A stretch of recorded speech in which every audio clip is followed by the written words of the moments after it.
Bienvenue sur Afrique sans visa mental, la chaîne qui connecte le bled et la diaspora sans frontières ni barrières mentales.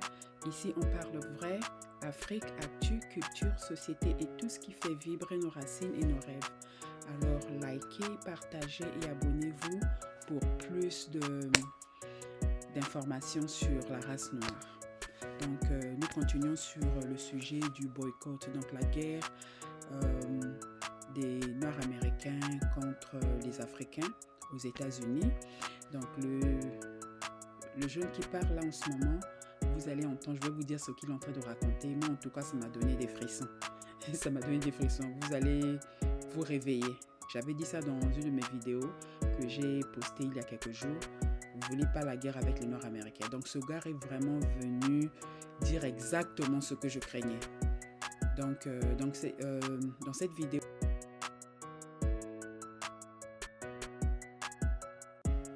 Donc, dans cette vidéo, je vous parle d'une infirmière libérienne qui a perdu son travail. Elle a trop parlé et ça lui a coûté son travail.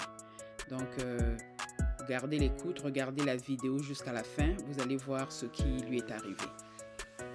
Donc, protégeons-nous vraiment. On est venu se chercher, on va continuer à se chercher. Merci.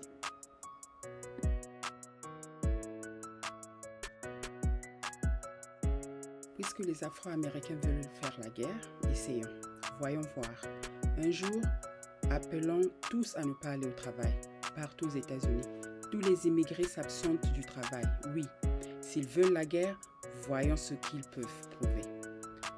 Et en plus, tous les immigrés, boycottons les entreprises des Afro-Américains. Aussi simple que ça. Ne les laissez pas entrer dans votre épicerie. Ne les laissez pas entrer dans votre restaurant.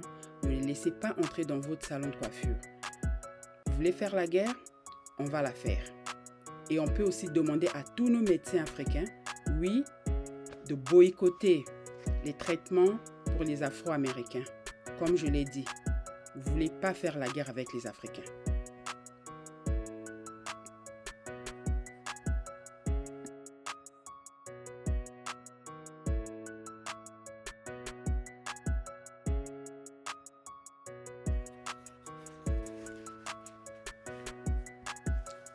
Alors, je veux dire ceci.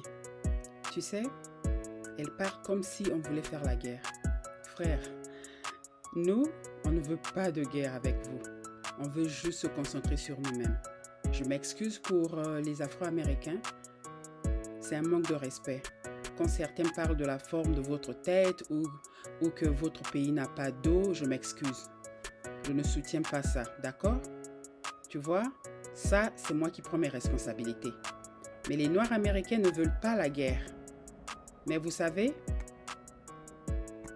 et je ne dis pas ça avec fierté, mais vous savez comment les Noirs agissent quand ils font la guerre. Vous le savez, non?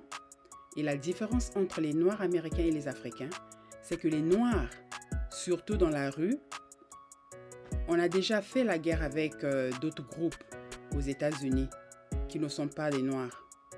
Et ça, on le fait depuis qu'on est arrivé dans ce pays. Et le truc, c'est que si jamais quelque chose éclatait, beaucoup d'entre vous, les Africains, venant d'Afrique, vous fuiriez vers votre pays. Vous allez prier et vous retournerez dans votre pays. C'est juste la vérité. Non seulement il y a toutes les gangs noirs, les Bloods, les Crips, les GD, les BD, les Vice Lords, etc., mais il y a aussi des milices noires dans le sud des États-Unis qui sont prêtes si jamais quelque chose éclate. Vous n'êtes pas préparé pour gérer une telle situation. Si ça devait exploser, on a aussi beaucoup de noirs dans l'armée. On a plein de stocks d'armes à feu.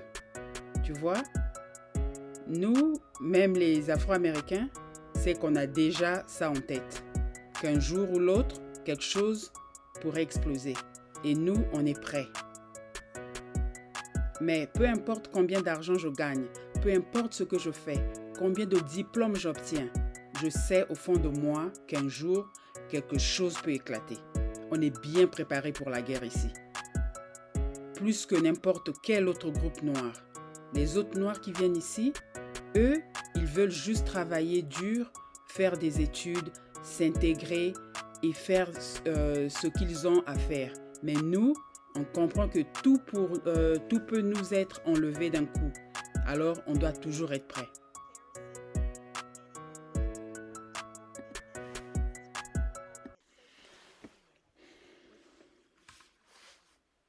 Avez-vous vu l'infirmière qui disait clairement qu'elle allait dire à d'autres soignants africains de ne pas soigner les Afro-Américains?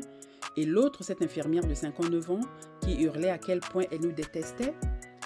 Et là, les gens disent « Oh, elle plaisantait, elle ne risquerait jamais leur licence. » Plaisantait?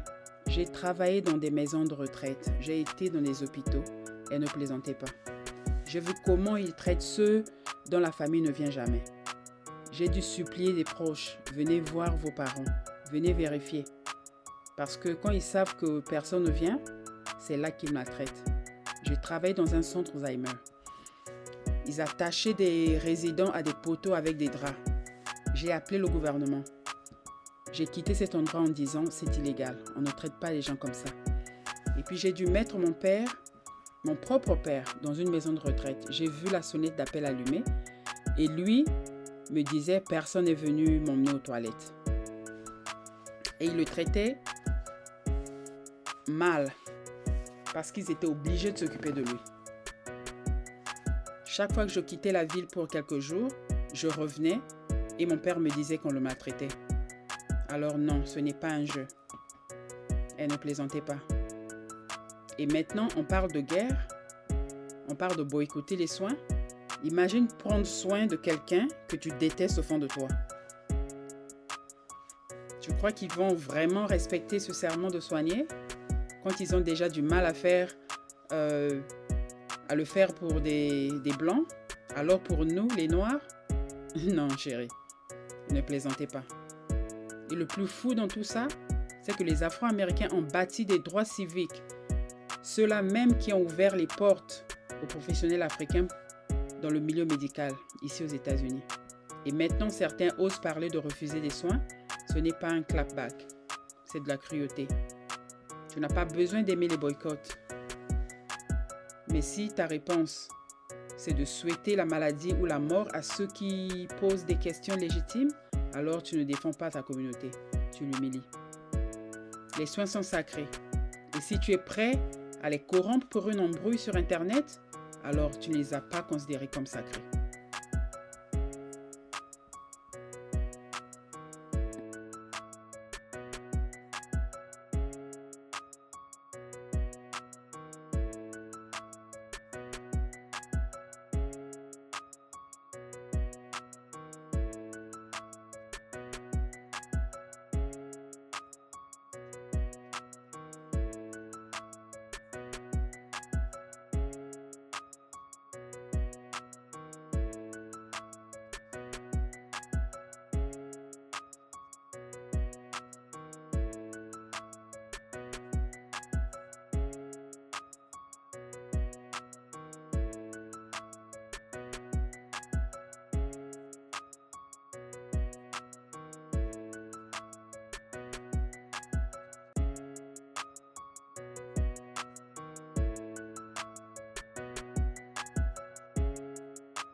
Merci d'avoir regardé la vidéo jusqu'à la fin. Likez, partagez, abonnez-vous et n'oubliez pas d'activer la cloche de notification pour ne rien rater des prochaines vidéos.